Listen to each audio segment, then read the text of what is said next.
Hello and welcome. You're watching India Today eMind Rocks. I'm Chaiti Narula. Mental health is one of the most ignored topics in India, and the lockdown has finally taught us how mental health needs attention. Not just mental health, mental well-being on an everyday basis needs your attention. With all these social distancing norms and with the lockdown, people getting confined into their homes as well, not going to work, we were often left alone with ourselves and with our thoughts.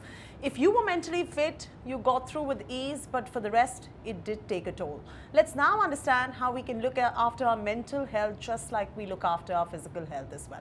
Joining me today is Dr. Sameer Parekh, one of the biggest voices in the country who's championing the cause of mental health and one of the most passionate professionals who's taken it up upon himself to create more awareness about mental well-being. Dr. Parekh, welcome and appreciate you taking the time out for us.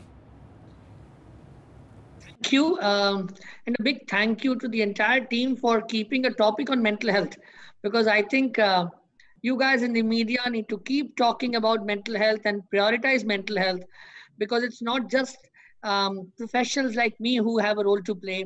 It's you who need to take the voice and create an outreach for the benefit of the society. Oh, absolutely. It's just a mutual effort. And I think we all recognize this finally as well. And hence, we are also seeing, Dr. Parekh, more dialogues about mental health taking place across the board as well. And especially India Today has always been at the forefront of carrying these dialogues forward as well. Let's begin, Dr. Parekh, by asking you first. Why is it, Dr. Parekh, that this subject is so hugely ignored in India? Why is it there is so much stigma attached to something being wrong with the mind? Every one of us needs mental well-being, and you're somebody who champions this cause. Physical well-being just seems to not be enough if the mind is not well. Why is it that we are so clandestine when it comes to talking about this? Lots of factors, Sheti. Our biggest problem is that we've never had enough experts. So what has happened is that our experts are densely populated in some areas and hardly in the other areas. We've not been able to ensure that primary healthcare and mental health interface happens. Put that together with the portrayal of me through media, entertainment media, that has happened over the several decades around mental health, from comedy to psychopathy to violence and horror. So that has played its own role.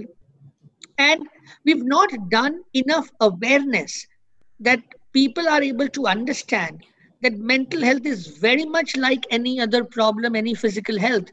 And because the facts are 1 in 5 people in the world would suffer from mental ailments. And the fact is that depression is the single largest illness in the world. But if we continue talking about it, we normalize the conversation in a way that two young people can actually have a conversation and say, okay, hey, I've been having some stress issues and I'd like to talk to you. Or a young professional can talk to his colleague or boss and say, I'm having sleep disturbances. I might need to seek help or a medical help.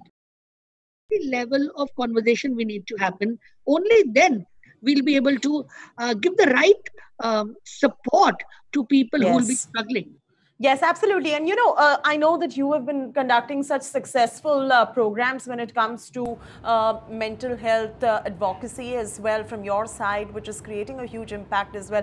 We as media are now taking the plunge and trying to normalize the conversation as much as possible. And we are seeing many people come forth, and seek the right kind of advice from professionals as well. One thing that we have noticed with people who are coming forth or being a little reticent about seeking support is the fear of it being very expensive to spend on proper mental health care professionals.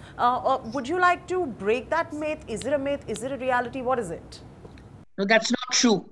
I think we'll also need to understand, like any other profession, or let's say, especially in healthcare, you have a spectrum of services available from government, public sector to private sector, from organized and unorganized to individuals to the corporate. And that difference would always be there. But if you compare the cost of treatment to most countries in the world, you would realize that it's a big myth that mental health treatment is expensive in India. In fact, add on to that, if you currently look that with telemedicine being allowed, if you look at the data, then one of the largest chunk of treatment that is being provided right now by most hospitals is happening in mental health, because more and more people are able to seek help because it is cost effective, effective per se, and because of digital India, the outreach is also improving. So I think this is a myth that it's expensive in India. I don't think that's true.